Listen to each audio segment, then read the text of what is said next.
Hey everyone.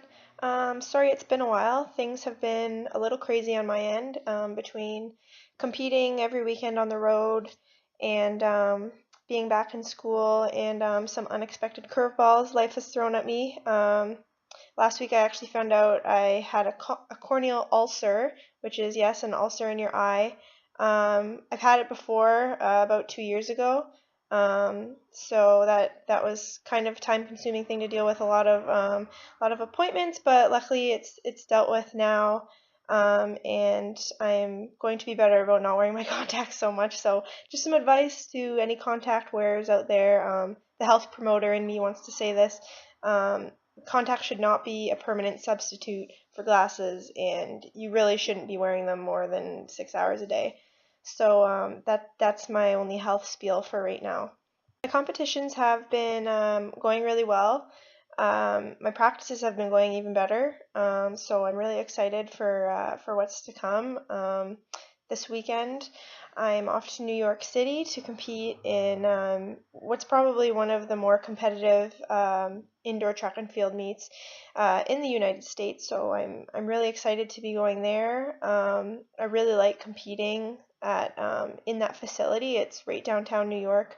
I competed at a few meets there when I was in high school, and have really great memories of competing there. When I was in high school, obviously, not having an indoor facility in Espanola, I couldn't really actually triple jump while we were indoors. What my coach, Mr. Galan, and I would do was just line up a bunch of gym mats all the way down a hallway and kind of jump on that, but obviously it wasn't really the same. And then when I was in grade 11, Mr. Galant suggested maybe going to this meet, and at first I was a little nervous because like I said, I hadn't actually jumped, and here we were going to be in New York City jumping against some of the best high school kids in the States. But my dad, once we told him the idea, he was excited. We went, and I ended up winning. So that was a really cool experience, and that was definitely what got the attention of a lot of NCAA schools that ended up recruiting me. So yeah, I had a really great experience there. I'm excited to be back at the Armory. Um, and yeah, just looking forward to having another good week of practices and just keep moving in the right direction. 2 weeks ago was my final home meet as a Mustang. It was the Don Wright Team Challenge here in London. My dad was able to come watch me, so that was awesome. I had a really good meet, and I'm just excited to build on this and see how far I can go this indoor season. I'd also like to take this opportunity to thank a few more people who have donated. The donations are still coming in, which to me is so crazy. There's about 20 days left, and we're almost at $7,000, which again just totally amazes me.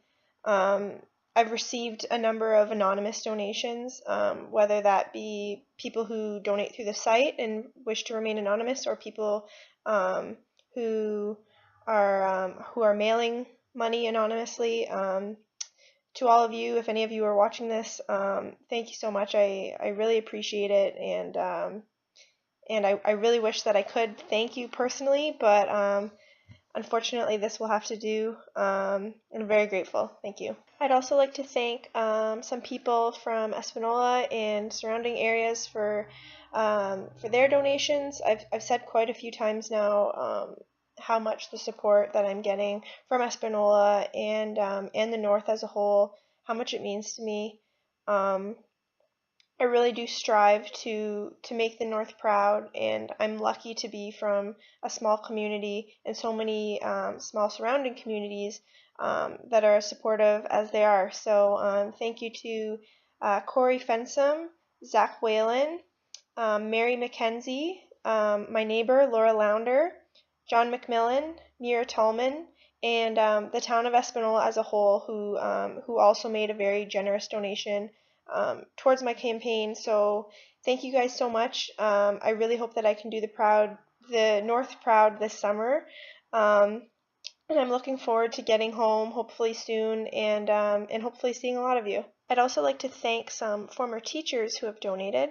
Mr. and Mrs. Lewis, Unfortunately, Mrs. Lewis was never my teacher, but Mr. Lewis was my substitute teacher in French class during my time at ABLS on numerous occasions, and we always played a lot of fun games, and he often brought in donuts, so that was a plus too. So to the Lewis family, thank you guys so much for your very generous contribution and for supporting me throughout the years, even though, you know, my time at ABLS unfortunately came to an end a very long time ago. Your constant encouragement really does mean the world to me, and I'm very grateful. Thank you guys. I also wanted to thank my grade 7 teacher, Mrs. McGuire, for her contribution.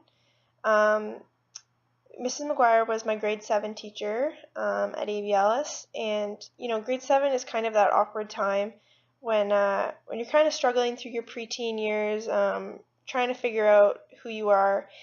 And Mrs. McGuire made this time in my life so enjoyable. She really was more than a teacher. She really was the motherly figure that I really yearned for at that time, and I'm just so appreciative of the role that she played in my life and her continued support throughout my journey. So, Mrs. McGuire, thank you so much, and I hope I can see you soon.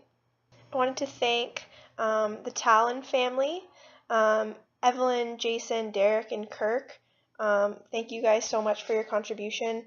Evelyn was actually my babysitter growing up, and I had so much fun at her house every day that I remember oftentimes my parents would come to pick me up and I'd just throw a complete hissy fit because I didn't want to leave the Talons. I have so many great memories from being there and all the time that we spent together, and the fact that you guys are still so supportive of me and you know, with me every step of the way. It really means a lot. So thank you guys. I miss you guys, and I hope to see you soon. I would like to thank David Bailey for his contribution towards my fundraising campaign. It's kind of a funny story. How I met David actually. So I saw that he donated to my campaign, and I didn't recognize the name. I didn't think that I knew him. So of course in my email to him after his contribution, where I was thanking him, I said how much it meant to have the support of somebody that I've never actually met. And then a couple weeks ago at the Don Wright meet, I was walking by one of the officials who often officiates our home meets, and he said, "Hi, Caroline, I'm David Bailey." So that was pretty cool to know that I do actually know David Bailey. Unfortunately, we had just never gotten the opportunity to talk, so it was really nice to chat with him at the meet and to get to know a little bit more about him and his experiences from when he was an athlete. A very successful one at that. So thank you, David, for your contribution, and it was really cool getting to know you. So to conclude my thank yous for this particular video, I'd like to thank Liz and Brian Polden, who are the parents of my sister's boyfriend, Justin. Not only have you guys really welcomed my sister into your family with open arms, but you've been so welcoming of us as well, and it really does mean a lot, and it's been awesome spending time with you guys, and my sister often passes your encouragement on to me, and I'm very grateful to have your support and very grateful for your donation, so thanks. So I wanted to conclude this video by giving a huge shout out to Ellis Public School, which is my former elementary school that I graduated from in 2006. I can't stop smiling because this story makes me so happy, but this Friday the school is having a jersey day where students can wear the jersey of their choice, and if they would like, they can give a donation that will come back towards my campaign. When I was informed that the school was doing this, I seriously walked around all day like this with the biggest smile on my face because it just seriously melts my heart. It puts the biggest smile on my face because that school is really where where my journey began. When people tell me where my story started, I always go back to that day in grade 2 when we were supposed to go on a field trip to Science North, but it was on the same day as track and field day, so my parents talked to my teachers and the principal, and they came to an agreement that I would be allowed to stay behind and participate in the track and field day rather than go on the field trip. Long story short, the school has been supportive of my journey literally since the very beginning, grade 2. So this fundraiser that's happening, it just makes me very happy, and I think it's a huge testament to how amazing my community is and how amazing my former teachers are for putting this on. I talk often about the impact that my former teachers have had on my life, and they continue to impact my life, and they continue to be so supportive. And I'm just so grateful because I know that not a lot of people at 23 years old are probably still in contact with their teachers that taught them when they were 9 and 10 years old. So A.B. Ellis, thank you so much. I wish that I had an A.B. Ellis jersey that I could wear from afar on Friday. But I really look forward to coming to A.B. Ellis and speaking to you guys and getting to know you guys. Thank you so much for your support. I can't wait to meet all of you, and have a great Jersey Day. That concludes this update video. Thank you guys for watching. I'll have another few update videos before the campaign ends, which again is in about 20 days. So yeah, thank you guys so much for your continued support, and have a great week.